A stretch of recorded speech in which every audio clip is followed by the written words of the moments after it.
Welcome. This is chapter 9 out of the book The Future of Learning, and these videos are to support the work in the book. And in this chapter we're looking at this notion that we have in schools, that there are some subjects that are hard and there are some subjects that are easy, and we tend to sort of talk about things like drama and art and physical education as being easy subjects, whereas we talk about mathematics, English or another language or history as being hard subjects. And what we've done as educators is we've kind of gone, you know what, teaching physics, that's a hard subject, and that's a good thing. It needs to be hard. It needs to be a real challenge for the kids. The truth is that in fact hard subjects are hard because generally speaking they're taught badly when we think about the architecture we now understand the brain to have. In art, when you do art, you get given a pencil, and there is not a lesson on the history of the pencil. There's not a lesson on how the graphite layers flake off because of the hydrogen bonding between them. We're not interested in that. You know, basically you're given a pencil and the art teacher says, right, use the pointy end and let's try and do some work with it. And gradually we do the same as we do for driving. We introduce one concept at a time. And we introduce the knowledge just in time. So we don't talk about perspective in the first lesson in art. We leave that until we're dealing with perspective and then we introduce it. In mathematics in particular, we tend to teach mathematics by learning how to get the right answer by rote. Whereas in fact mathematics, as most math teachers will understand, is a language. But it's not a language like reading and writing. It's a language that is underpinned by concepts and ideas. Mathematics is a beautiful language, and a very, very complex language. But its simplicity is its speciality. But the difficulty we have is that most teachers were taught maths via rote to get the right answer, and you then looked in the back of the book to see whether you got the right answer or not. Whereas in fact we need to understand the concepts of mathematics. For example, most of you will have done algebra when you were at school. If I was to ask you, do you use algebra on a daily basis, or do you ever use algebra since you left school? Most of you will say, no, I've never used algebra ever since I left school. It was a complete waste of time. I don't know why I even did it, or why we did it. In fact, most of my maths I hardly use, in case, occasionally I use percentages to get 10% or 15% off, etc. But I don't usually use algebra.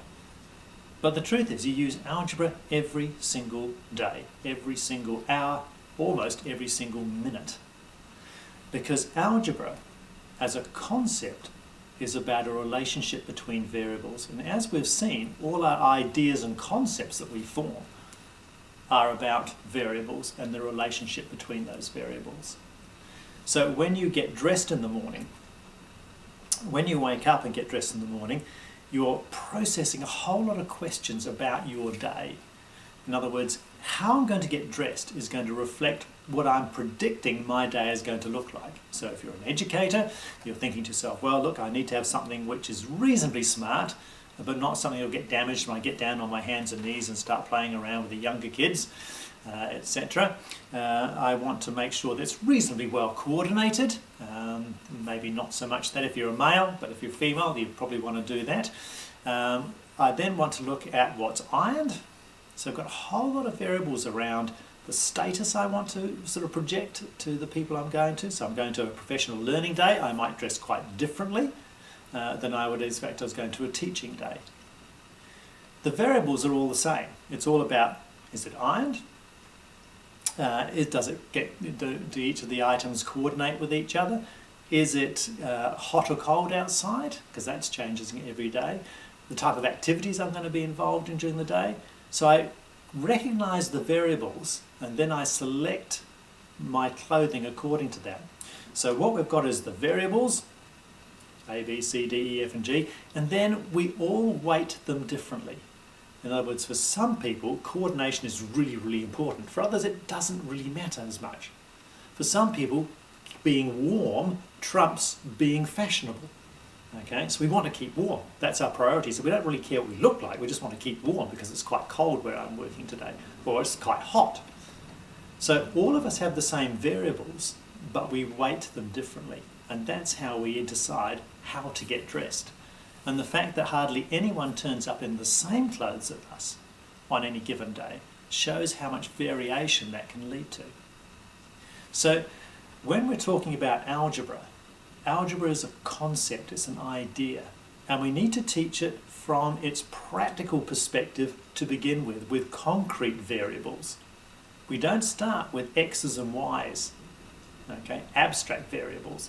Abstract variables when you're 7, 8, 9, 10, 11 is really, really hard to imagine, which is why kids struggle with algebra being introduced at that age, especially algebra with abstract variables. We need to be working with concrete variables right up until that age. Abstract variables require us to have lots of astrocytes to map those ideas and concepts around the patterns that exist in mathematics. And mathematics is all about patterns. Working out the patterns and be able to predict. And so we need to rethink how we teach our hard subjects. Because if we taught our hard subjects like we taught our soft subjects, our hard subjects would become soft subjects. They'd be just as easy to learn. So now we understand our 4 different types of learning systems. We want to leverage the ones that work really well for us and don't give us a big distribution curves. So in mathematics and English and in science and in languages, which we can't help much, I'm afraid, with languages, but in the others we need to actually look at what are the concepts we want to teach.